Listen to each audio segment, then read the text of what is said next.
E aí, galerinha? Então, uma das propriedades da ligação covalente a gente vai ver hoje, tá? Que é a polaridade da ligação e da molécula, certo? Vamos lá, então. Se eu estou falando da polaridade da ligação, existem duas classificações. Primeiro, ligação covalente apolar, tá? Essa vai acontecer, então, quando a molécula tem pouca diferença de eletronegatividade, certo? Falei molécula, veja bem, a ligação entre dois átomos tem pouca diferença de eletronegatividade. É o caso aqui, por exemplo, do H2, né? Hidrogênio. É hidrogênio ligado com hidrogênio. Então, os dois têm a mesma eletronegatividade, então não existe uma grande diferença entre os dois, então eu vou dizer ligação covalente apolar, quando é entre dois átomos iguais. Quando eu tenho átomos diferentes, que é o caso aqui da direita da imagem, vocês vão observar que alguém tem carga ou caráter parcial, pelo menos, que é o caso do cloro, negativa, e o hidrogênio carga parcial, então, positiva. Isso vai fazer com que tenha uma diferença de cargas, né, mais próximo do cloro, que ele vai atrair então os elétrons para ele. Então a nuvem é maior pela imagem, vocês podem observar. Então há maior atração então de elétrons. Então ele tem uma grande diferença de eletronegatividade. Então o tipo de ligação entre esses dois átomos, entre o hidrogênio e o cloro, é ligação covalente polar. Tá? Cuidado, ligação covalente apolar não significa que a molécula será apolar, hein? Pois depende da geometria molecular. A mesma coisa eu diria de uma ligação covalente polar. Não significa que a molécula também vai ser polar. Não é obrigatório, então, ligação e molécula polar. Tá? As duas respostas serem iguais. A polaridade da molécula é importante porque ela influencia nas propriedades ponto de fusão, ponto de ebulição, solubilidade, dureza e força intermolecular. Então, quando eu sei determinar a polaridade da molécula, eu consigo ver a solubilidade, por exemplo, em relação à água. Então, é muito importante esse estudo para a gente poder falar, então, até mesmo da geometria molecular, também influencia na questão dessa polaridade. Tá? Seguindo, a geometria das moléculas que apresentam átomo central. Tá? Então, essa vai ser dentro dessa ideia que a gente vai ver. Geometria das moléculas que apresentam átomo central. Modelo de repulsão de pares de elétrons na camada de valência. É essa teoria que a gente vai ver, tá? Não é necessariamente tu saber o nome da teoria. O interessante é tu ver as regras. Então, destaco aqui a primeira, em laranja. Quando o átomo central apresentar ligantes iguais e não apresentar elétrons disponíveis, tá? A gente já vai ver isso nos exemplos. Essa molécula vai ser considerada apolar. Então, o momento dipolar ou a força resultante dessa molécula, a atração dos átomos externos, vai anular a força, né? Então, o átomo que for mais eletronegativo vai atrair. Então, por exemplo, os de fora são mais eletronegativos, vão anular. É melhor ver nos exemplos. Átomo central com ligantes iguais, mas apresentam elétrons disponíveis, essa segunda possibilidade. Essa molécula vai apresentar polaridade polar. Essas duas situações, com mais essas outras duas situações, a gente vai ver nos exemplos.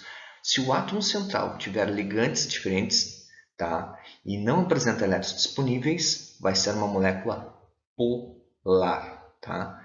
Se o átomo central com ligantes diferentes apresenta elétrons disponíveis, também vai ser apolar. Então, destaca e observa. Se não conseguir observar, volta o vídeo, tu vai ver lá, destaca que tem uma situação que vai ser apolar. Nos exemplos aqui, a gente vai ver um exemplo de cada vez, tá? Se tiver muito rápido, para o vídeo, volta o vídeo, retoma de novo cada exemplo.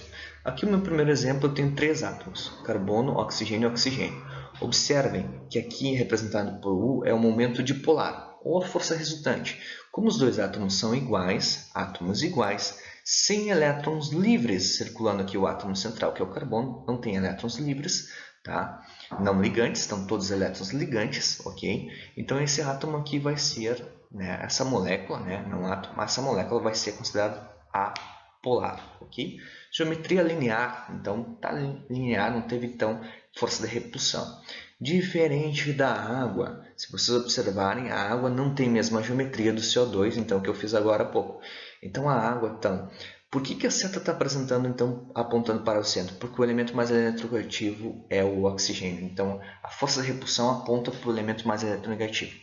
Então, por que ela faz esse ângulo? Porque além dos elétrons ligantes, ele vai ter elétrons não ligantes, dois pares de elétrons não ligantes. Ah, como é que eu vou saber isso? Tu precisa saber a família do elemento químico e ver quantos elétrons ele tem na camada de valência. O oxigênio, família 16, ele tem 6 elétrons na camada valência.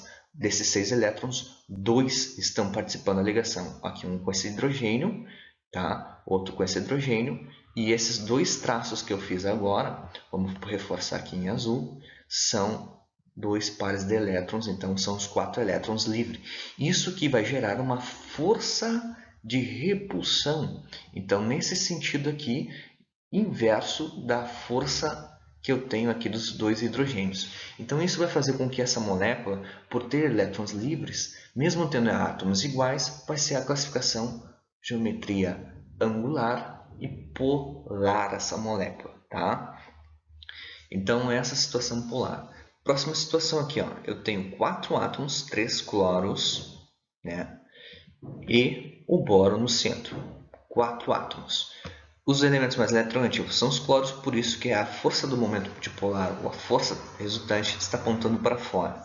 Como os 3 átomos são iguais em torno do boro, tá? Boro, família 13, tem 3 elétrons, então aqui os 3 elétrons estão ligantes, não tem então elétron disponível, então não tem como, se são iguais os átomos, não tem elétrons livres, apolar essa estrutura. Sem erro, ela é apolar.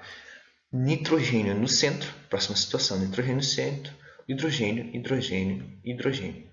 Como o nitrogênio é o mais eletronegativo, as setas do momento dipolar, a força resultante, estão apontando para o centro do nitrogênio. Esse nitrogênio é família 15, galera. Família 15, galerinha, ele vai ter 5 elétrons. Então, um está aqui, 2, 3, tá? Em azul.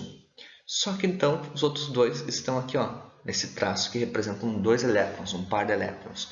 Então esse átomo tem átomos em torno do átomo central iguais, só que um par de elétrons livre. Isso vai fazer força de repulsão igual eu fiz o exemplo da água ali em cima, né? Então isso eu vou ter, então vai fazer com que a polaridade dessa molécula se torne polar, ok? Último exemplo, agora esse exemplo com 4, 5 átomos, certo? Primeira coisa, os átomos em torno do elemento central são iguais? Não, tá? Se não são iguais, eles vão ter diferença de eletronegatividade. Então eu sei que essa molécula vai ser polar antes de falar dela. Eu tenho então aqui, ó, cloro e cloro, então, que são muito eletronegativos, puxando os elétrons então no sentido deles, mas eu tenho 2 hidrogênios que não têm tanta eletronegatividade, então o carbono puxa para ele. Então vocês estão vendo pelo sentido das setas que eu tenho problema então de polaridades. Então essa molécula não vai ter polaridade igual a zero, que daí seria apolar, tá? Ela vai ser diferente de zero, nós vamos fazer o cálculo de qual é o valor, a gente só tem noção que é polar essa molécula, tá? Geometria tetraédrica nesse caso, tá, galera? Aí, no próximo vídeo a gente vai ver a respeito das geometrias. Agora o foco mesmo era ver a polaridade dessas moléculas. Eu espero ter ajudado vocês com esses exemplos. Se sentirem falta, manda um recado aí. Gostou? Pode aí dar uma curtida. Curte o meu canal, acompanhe o meu canal. Qualquer outra questão que vocês tiverem dúvida, pode mandar aí que a gente pode ajudar vocês. Tá? Abraço, galera. Até a próxima.